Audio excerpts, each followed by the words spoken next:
आज शिद्दत से करो कोशिश चिराग बनने की, कौन जाने तुम्ही से रोशन कल सारा जहां हो। शिद्दत से आप लोग जुट जाइए अपने लक्ष्य को पाने के लिए। एज ए यूपीएससी एस्पिरेंट आपका जो लक्ष्य है बहुत दूर नहीं है। आप बस चैनल के साथ बने रहिए और डेली वीडियो को पूरा का पूरा देखते रहिए और कल ज़रूर आप ही से पूरा जहां रोशन होगा। हमारा जो लास्ट टॉपिक था वो चल रहा था physical features of India. Physical features of India में हम लोगों ने नदन प्लेन के पहले की बातें देख ली थी। आज हम लोग को पढ़ना है नदन प्लेन का। नदन प्लेन में हम लोग देखते हैं the northern plain has been formed by the interplay of the 3 major river system. जो 3 मेजर रिवर सिस्टम हैं, जो 3 मुख्य नदियां हैं जिनका नाम है इंडस, गंगा और ब्रह्मपुत्रा। इन 3 नदियों से ही जो उत्तरी मैदान है, उत्तर का मैदान है भारत का, नदन प्लेन जिसको हम लोग कहते हैं, वो तैयार होता है, बनता है। और जैसा कि हम लोगों ने जब हम हिमालयन को देख रहे थे, हिमालय वाले पार्ट को, तो उसमें हम लोगों ने देखा था कि जो ग्रेट हिमालय था वो ग्रेनाइट का बना था, जो लेसर हिमालय था वो कंप्रेस्ड एंड अल्टर्ड रॉक्स का बना हुआ था, और जो शिवालिक्स था वो सेडिमेंट्री रॉक्स का बना हुआ था। उसी तरह से जो हमारा नदन प्लेन है वो किस चीज़ का बना है? वो बना है एलुवियल सॉइल का बना हुआ है। इसके बाद अब ये जो एलुवियल सॉइल है, एलुवियल सॉइल का मतलब होता है कि हिमालय से जो निकलने वाली नदियां हैं वो अपने बहाव में, अपने कोर्स में जब चीज़ों को बहा के ले आती हैं तो उनका कहीं ना कहीं जमाव होता है। जो नीचे का मैदान है वहाँ आकर जब ये जमा हो जाती हैं तो जमा होने वाली चीज़ों को ही हम लोग एलुवियम कहते हैं, और इस एलुवियम से जो सॉइल बनता है उसको हम लोग एलुवियल सॉइल कहते हैं। और ये जो डिपोजिशन हुआ, जो जमाव की स्थिति आई है, ये अचानक से एक दिन में नहीं हुआ है। यहाँ लिखा है the deposition of alluvium in a vast basin lying at the foot hills of the Himalaya over million of years. Million of years लग गए इसको, करोड़ों साल लग गए इसको तैयार होने में, इस प्लेन को तैयार होने में। और चूँकि ये जो हिमालय से चीज़ें बह के आई हैं वो उपजाऊपन को बढ़ाती हैं मिट्टी के, इसलिए ये फर्टाइल प्लेन है। अब इसके विस्तार के बारे में बात कर लेते हैं प्लेन के। जो नदन प्लेन है it spreads over an area of 7 lakh square kilometre. लगभग 7 लाख स्क्वायर किलोमीटर का एरिया ये कवर करती हैं। The plain being about 2400 kilometre long. ये जो प्लेन है, पूरा प्लेन की लंबाई जो है वो 2400 किलोमीटर लॉन्ग है, और जो इसकी चौड़ाई है वो है 240 किलोमीटर से लेकर 320 किलोमीटर तक। इसके बाद यहाँ इमेज दी गई है नदन प्लेन्स की, जो उत्तर का मैदान है। अब हम लोग बात करते हैं रिवराइन आइलैंड्स की। यहाँ लिखा है the rivers coming from northern mountains are involve in depositional work. जो उत्तर की दिशा से जो नदियाँ बहकर आती हैं वो डिपोजिशन का काम करती हैं, अपने साथ चीज़ों को बहा कर ले आती हैं और उनको जमा करने का काम करती हैं। और इन द लोअर कोर्स, जो उसकी निचली धाराएं हैं, नदियों की जो निचली धाराएं हैं, ड्यू टू जेंटल स्लोप, क्योंकि वहाँ पर स्लोप जो है वो ढलान जो है वो जेंटल होता है, बहुत अच्छा होता है, the velocity of the river decreases. इस वजह से वेलोसिटी जो है कम हो जाती है। ढलान जब ज़्यादा होता है तो वेलोसिटी ज़्यादा होती है, जब स्लोप कम होता है, ढलान कम होता है तो वेलोसिटी कम हो जाती है। तो जब हम लोग निचले सतह पर आते हैं तो ढलान कम होता है, जिसकी वजह से रिवर की वेलोसिटी डिक्रीज हो जाती है, which results in the formation of riverine islands. जिसकी वजह से जो रिवराइन आइलैंड है, रिवराइन आइलैंड का मतलब नदी में बनने वाले जो आइलैंड हैं, द्वीप हैं, उनका निर्माण होता है। तो उसके लिए आपको यहाँ एक एग्जाम्पल दिया गया है, और वो एग्जाम्पल है माजुली का, माजुली आइलैंड। माजुली आइलैंड आसाम में है। In the Brahmaputra river is the largest inhabited riverine island in the world. पूरे वर्ल्ड का जो सबसे बड़ा, सबसे लार्ज रिवराइन आइलैंड है, मतलब नदी में बना हुआ द्वीप है, वो है माजुली, जो कि कहाँ है? आसाम में है, Majuli island. The reverse in their lower course split into numerous channels. जब नदियाँ अपने बहाव में आती हैं, शुरुआत होती है जब इनकी मेन कोर्स के तौर पे, तो उनके साथ छोटी छोटी नदियाँ आकर के मिलती हैं, जिनको हम लोग ट्रिब्यूटरीज कहते हैं। ट्रिब्यूटरी क्या है? मेन रिवर से आकर के साइड बाय साइड मिलती रहती हैं, वो होती हैं ट्रिब्यूटरी। और जब मेन रिवर आगे फ्लो करके जब उसका वेलोसिटी कम हो जाता है, उसकी स्पीड कम हो जाती है, तो वो कई धाराओं में बढ़ जाती है, जिसको हम लोग कहते हैं डिस्ट्रीब्यूटरी। वो आपके स्क्रीन पर लिखा हुआ है डिस्ट्रीब्यूटरी। इसके बाद नेक्स्ट बात आती है the northern plane is broadly divided into 3 section. हम लोगों ने देख लिया जो नदर्न प्लेन हमारा जो उत्तर का मैदान है वो बना कैसे, और उसके बाद हमने ये जान लिया उसका विस्तार कहाँ से कहाँ तक है, उसकी चौड़ाई कितनी है, और अब हम लोग देखते हैं कि इसको कितने पार्ट में डिवाइड किया गया है। तो northern plains is broadly divided into 3 section, इसको 3 पार्ट में डिवाइड किया गया है। एक है पंजाब प्लेन, पहला Punjab plain, the western part of the northern plain, जो वेस्ट वाला पार्ट है उसको हम लोग कहते हैं पंजाब प्लेन। पंजाब प्लेन में जो इसका लार्जर पार्ट है वो किधर है, किससे बनता है, वो बनता है इंडस एंड इट्स ट्रिब्यूटरी से। इंडस और उसकी जो सहायक नदियां हैं उनकी वजह से जो हमारा पंजाब प्लेन है वो तैयार होता है। और यहाँ लिखा है कि the larger part of this plain lies in the Pakistan, इसका ज़्यादातर हिस्सा पाकिस्तान में है, क्योंकि इंडस रिवर सिस्टम हम लोगों ने पूरा देख रखा था, पूरा उसका अधिकांश भाग पाकिस्तान में है। ये आप लोग को स्क्रीन पर दिख रहा है। इंडस, झेलम, चिनाब, रावी, ब्यास, सतलज, ये जो नदियां हैं इंडस रिवर और साथ में उनकी ट्रिब्यूटरी, उनकी सहायक नदियां, ये आपको दिख रहा है कि ये पाकिस्तान और इंडिया दोनों को कवर कर रही हैं, लेकिन ज़्यादातर हिस्सा इसका पाकिस्तान में है। तो ये बनाते हैं पंजाब प्लेन को। अब पंजाब प्लेन के बाद हम लोग देखते हैं this section of the plain is dominated by doab. यहाँ पर दोआब पाए जाते हैं। दोआब क्या होता है? Doab is made up of 2 words, दो मीन्स 2 एंड आब मीन्स वाटर बॉडी या वाटर, रिवर भी कह सकते हैं।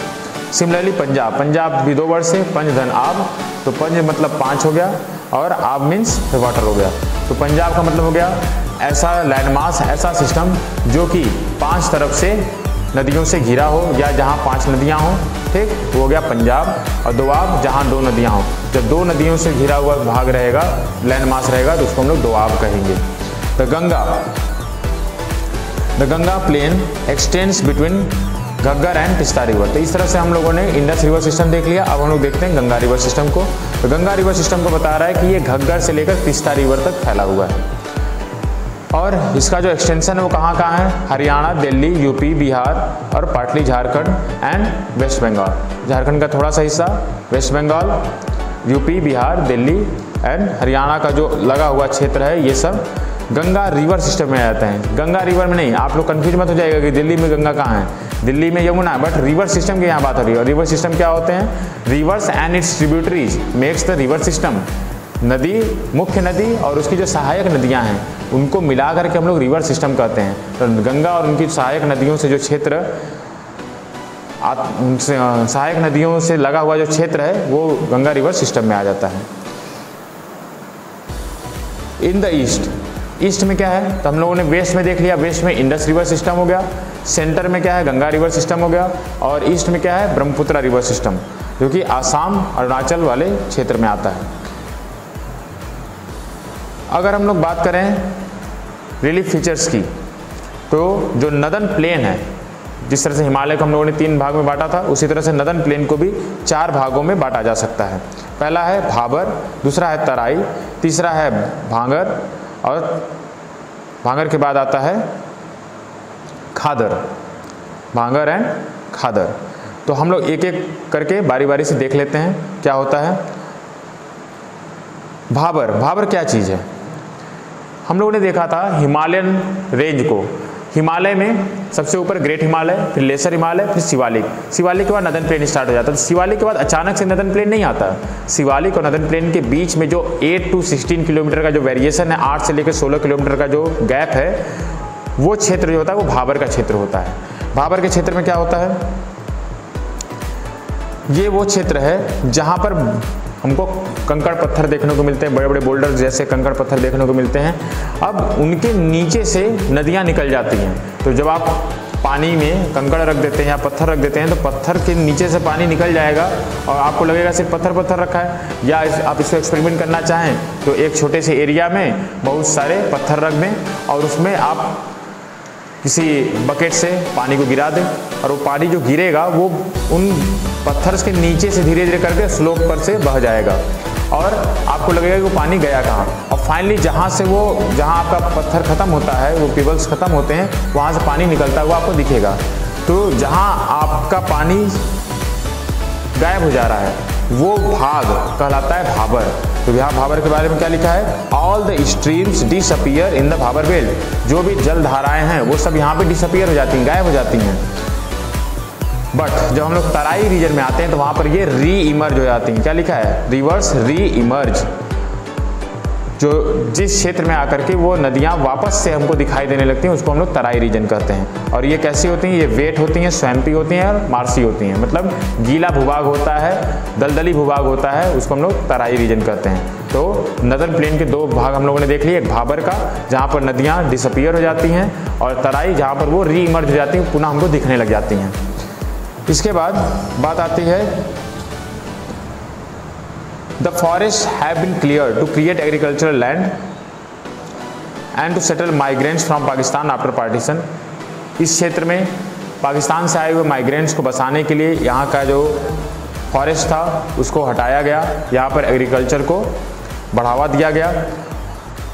और इसी क्षेत्र में आता है Dudhwa national park. Dudhwa national park कहाँ पर है, लखीमपुर खीरी इन उत्तर प्रदेश। इसके बाद दो पार्ट हम लोगों ने देख लिया, भाबर और तराई वाला। अब नेक्स्ट आता है भांगर। भांगर क्या है, जो ओल्ड एलुवियम है, एलुवियल सॉइल जो पुराना है, ओल्ड है, उसको हम लोग कहते हैं भांगर। तो उसके साथ जो रिवर के साथ चीज़ें बहकर आई हुई थी जो कि हमारे ज़मीन को उपजाऊ बनाती हैं, लेकिन अब वो धीरे धीरे पुरानी हो गई हैं, तो उनका उपजाऊपन धीरे धीरे कम होता जाता है, तो उनको हम लोग भांगर कहते हैं। भांगर को आप लोग भंगार से भी याद कर सकते हैं, भंगार मतलब पुरानी चीज़ें। तो पुरानी चीज़ें जो है वो भांगर हो गई। और भांगर में क्या है, पुरानी मिट्टी जो बहकर आई है नदियों के साथ। इसमें कुछ कंकड़ भी होते हैं। तो कंकड़ क्या होता है, the soil in this region contains calcareous deposit, जो चूना पत्थर वाले जो पार्ट हैं अगर इसमें घुले होते हैं तो उसको हम लोग कंकड़ कहते हैं। और जब हम लोग इसके बाद आते हैं खादर पे, भांगर के बाद खादर, लिखा है the newer younger deposits of the flood plains are called khadar. जो नए बाढ़ के द्वारा लाई गई मिट्टियाँ होती हैं, उपजाऊपन बढ़ाने के लिए जो मिनरल्स होते हैं, उन सबको हम लोग खादर कहते हैं। They are renewed almost every year. और ये खादर जो होते हैं ये हर साल लगभग रिन्यू होते रहते हैं, और ये बहुत फर्टाइल होते हैं, इसलिए क्या होते हैं, आइडियल फॉर इंटेंसिव एग्रीकल्चर, कृषि के लिए बहुत ही लाभदायक माने जाते हैं। तो इस तरह से हमारा नदर्न प्लेन कंप्लीट होता है। नदर्न प्लेन आप लोगों ने देख लिया, नदर्न प्लेन का विस्तार क्या है, उसके कितने पार्ट हैं, उनकी क्या क्या विशेषताएं हैं, उनकी क्या क्या पहचान है। हम लोग अब आते हैं नेक्स्ट पार्ट है पेनिनसुलर प्लेटू। फिजियोग्राफिक डिवीजन में हम लोगों ने देखा था हिमालयन माउंटेन्स, नदर्न प्लेन, फिर peninsular plateau, Indian desert, coastal plain and island. तो इसमें हम लोग अब अपने नेक्स्ट पॉइंट पे आ रहे हैं, द पेनिनसुलर प्लेटू पे। तो पेनिनसुलर प्लेटू क्या होता है, is a table land compose of old crystalline igneous and metamorphic rocks. जो पेनिनसुलर प्लेटू है वो एक टेबल लैंड की तरह होता है, मतलब एक उठा हुआ टेबल के जैसा, जमीन से थोड़ा उठा हुआ भाग होता है। इसको हिंदी में हम लोग पठार कहते हैं। पठारी भाग मतलब जमीन से थोड़ा सा उठा हुआ टेबल लाइक स्ट्रक्चर होता है। तो जो हमारा नॉर्मल सी लेवल पे जो लैंड मास है उससे थोड़ा सा ऊंचा एक टेबल लाइक स्ट्रक्चर बना हुआ एक पठारी भाग जो उठा हुआ हिस्सा है, उसको हम लोग प्लेटू कहते हैं। और ये बना किसका होता है, ये बना होता है old crystalline and igneous metamorphic rocks का। इग्नियस रॉक्स कैसे बनते हैं, ये बनते हैं वोल्केनिक इरप्शन से। जब मैग्मा लावा जब बाहर आता है और लावा गर्म होता है, और गर्म होने के बाद जब वो ठंडा होता है, ठंडा होने से वो रॉक में कन्वर्ट हो जाता है। इस तरह के रॉक्स को हम लोग इग्नियस रॉक कहते हैं, और इन्हीं से बनता है हमारा प्लेटू। It was found due to breaking and drifting of the Gondwana land and thus making it a part of the oldest landmass। और ये गोंडवाना लैंड का पार्ट है जो कि आप लोग को फर्स्ट चैप्टर में बताया गया था। इस तरह से ये ओल्डेस्ट लैंडमास है, मतलब वर्ल्ड का ओल्डेस्ट लैंडमास में इसको काउंट किया जाता है। किसको, पेनिनसुलर प्लेटू को। The plateau has broad and shallow valleys and rounded hills. इसकी जो वैलीज हैं, जो घाटियाँ हैं इसमें, वो सैलो हैं, छिछली है। मतलब हिमालयन में जैसे जो घाटियाँ थी, जो वैलीज थी, जो कि डीप थी, शार्प थी, वैसे यहाँ पे नहीं है। यहाँ पे छिछली है, मतलब कम गहरी है, और राउंडेड हिल्स हैं, बहुत शार्प हिल्स नहीं हैं। This plateau consist of two broad divisions, namely central highland and Deccan plateau. अब यहाँ इंपॉर्टेंट बात है, आप लोग को याद रखना है, पेनिनसुलर प्लेटू के भी दो पार्ट हैं। पहला है सेंट्रल हाईलैंड एंड दूसरा है डेक्कन प्लेटू। जो पेनिनसुलर प्लेटू है वो कहाँ से स्टार्ट हो रहा है, नर्मदा रिवर से, नर्मदा रिवर के साउथ वाला जो हिस्सा है वो पूरा पेनिनसुलर प्लेटू है। Major area of the Malwa plateau is known as the central highland. अब नर्मदा से लेकर जो मालवा प्लेटू तक का हिस्सा है वो कहलाता है सेंट्रल हाईलैंड, और सेंट्रल हाईलैंड के बाद आता है हमारा डेक्कन प्लेटू। तो पेनिनसुलर प्लेटू के दो हिस्से हो गए, एक सेंट्रल हाईलैंड और नीचे डेक्कन प्लेटू। तो सेंट्रल हाईलैंड कहाँ है? नर्मदा रिवर से लेकर के मालवा प्लेटू तक का जो हिस्सा है वो सेंट्रल हाईलैंड है। आप लोग मैप में भी देख सकते हैं, ये देखिए मालवा प्लेटू और नर्मदा रिवर दिख रहा है। मालवा प्लेटू और नर्मदा रिवर के बीच का जो हिस्सा है ये हमारा होता है सेंट्रल हाईलैंड, और फिर इधर नर्मदा के नीचे का जो हिस्सा है ये आता है हमारा डेक्कन प्लेटू। मैप से आप लोग को क्लियर हो गया होगा।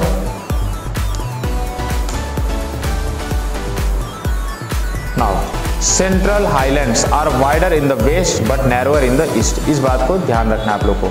जो सेंट्रल हाईलैंड हम लोगों ने अभी देखा वो वाइडर है, चौड़ा है, किधर? वेस्ट की तरफ, और ईस्ट की तरफ क्या है? वो नैरोअर है। तो इसको एक बार फिर से देख लेंगे अभी हम मैप पर। लेकिन एक बात और जान लेते हैं कि जो इसका एक्सटेंशन है, ईस्टवर्ड एक्सटेंशन ईस्ट की तरफ, वो है बुंदेलखंड एंड बाघेलखंड। अब हम लोग मैप को देखते हैं, इन बातों को मैप से समझ लेते हैं एक बार।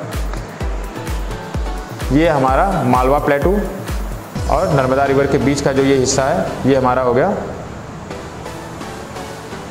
Central highland. सेंट्रल हाईलैंड में आप यहाँ ध्यान से देखिए, ये पूरा जो हिस्सा दिख रहा है यहाँ, ये वेस्ट साइड में थोड़ा ब्रॉड है, चौड़ा है, और जो ईस्ट साइड में है ये थोड़ा सा पतला है। तो इसलिए बोला गया है कि जो सेंट्रल हाईलैंड है वो वेस्ट में थोड़ा वाइडर है और ईस्ट में नैरो है। फिर बताया कि इसका जो ईस्टर्न एक्सटेंशन है ईस्ट साइड में, यही है आपका बुंदेलखंड और इधर है बाघेलखंड। तो बुंदेलखंड एंड बाघेलखंड का ये हिस्सा हो गया जो कि सेंट्रल हाईलैंड का ही पार्ट है।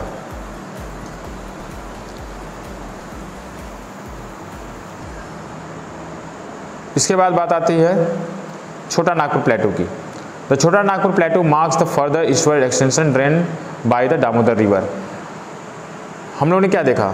हम लोग देख रहे हैं सेंट्रल हाईलैंड को जो कि पेनिनसुलर प्लेटू का पार्ट है। पेनिनसुलर प्लेटू के दो पार्ट हो गए, सेंट्रल हाईलैंड और डेक्कन प्लेटू। सेंट्रल हाईलैंड जो है वो नर्मदा रिवर से लेकर मालवा प्लेटू के बीच में है, और इसका जो ईस्टवर्ड एक्सटेंशन है, ईस्ट की तरफ जो इसका एक्सटेंशन है वो है बुंदेलखंड, बाघेलखंड, और जब हम उसके आगे और एक्सटेंशन इसका देखते हैं वो आता है छोटा नागपुर प्लेटू का।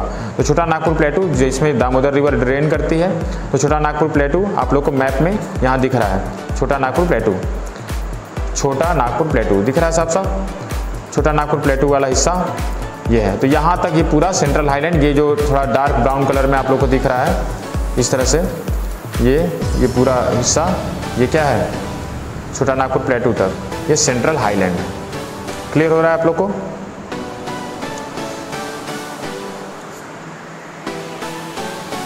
अब आते हैं डेक्कन प्लेटू पर। तो सेंट्रल हाईलैंड हम लोग समझ गए और उसका ईस्टवर्ड एक्सटेंशन हम लोगों ने देख लिया, और ये कहाँ से कहाँ तक है ये हम लोग जान गए।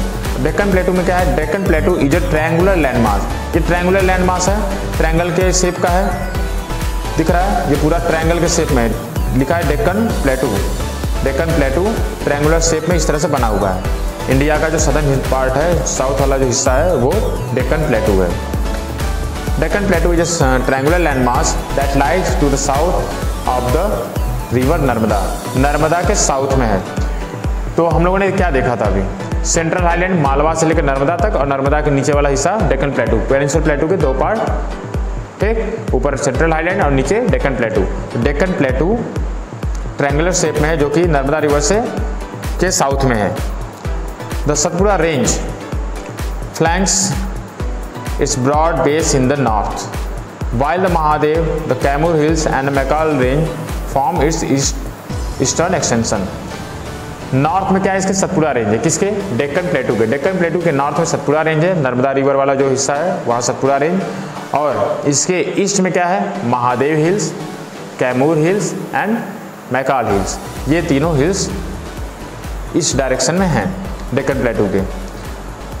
The Deccan Plateau is higher in the west and slopes gently eastward। इस बात को ध्यान समझिएगा। जो डेक्कन प्लेटू है वेस्ट किस डायरेक्शन में वो उठा हुआ है, और ईस्ट के डायरेक्शन में उसकी हाइट थोड़ी स्लो है, कम है। हाइट छोटी होने के नाते इस तरह का स्लोप बनता है। तो वेस्ट का जो हाइट है वो ज़्यादा है, ईस्ट वाले का साइड छोटा है। ये पूरा डेक्कन प्लेटू है, डेक्कन प्लेटू का वेस्ट डायरेक्शन, ईस्ट डायरेक्शन, तो इस तरह से स्लोप तैयार होता है। ठीक, इस बात को आप लोग को याद रखना है। और बता क्या रहा है, an extension of the प्लेटू is also visible in the north east. और ये जो डेक्कन प्लेटू है इसका जो एक्सटेंशन है हम लोग को कहाँ तक देखने को मिलता है, नॉर्थ ईस्ट तक। नॉर्थ ईस्ट में कहाँ तक, मेघालय, कार्बी एंगलोंग प्लेटू एंड नॉर्थ कछार हिल्स। ये जो एक्सटेंशन है किसका है, डेक्कन प्लेटू का। तो मेघालय जो कि नॉर्थ ईस्टर्न स्टेट है वहाँ तक इसका फैलाव है डेक्कन प्लेटू का। और इसमें 3 मेजर या प्रोमिनेंट हिल्स हैं या रेंज हैं, उनका नाम आप लोग को याद रखना है, जो कि वेस्ट टू ईस्ट डायरेक्शन में क्रम से लिखी गई हैं। गारो, खासी एंड जयंतिया हिल्स। आप लोग मैप में एक बार देख लेंगे। मैप में यहाँ देखिए ये पूरा डेक्कन प्लेटू दिख रहा है। डेक्कन प्लेटू का एक्सटेंशन हम लोगों ने कहाँ देखा, ये नॉर्थ ईस्ट स्टेट में। नॉर्थ ईस्ट स्टेट में ये जो मेघालय वाला हिस्सा है, मेघालय में गारो, खासी, जयंतिया, ये तीनों range west to east direction में मूव करते हुए आप लोग को दिखाई दे रहे हैं। फिर बात आती है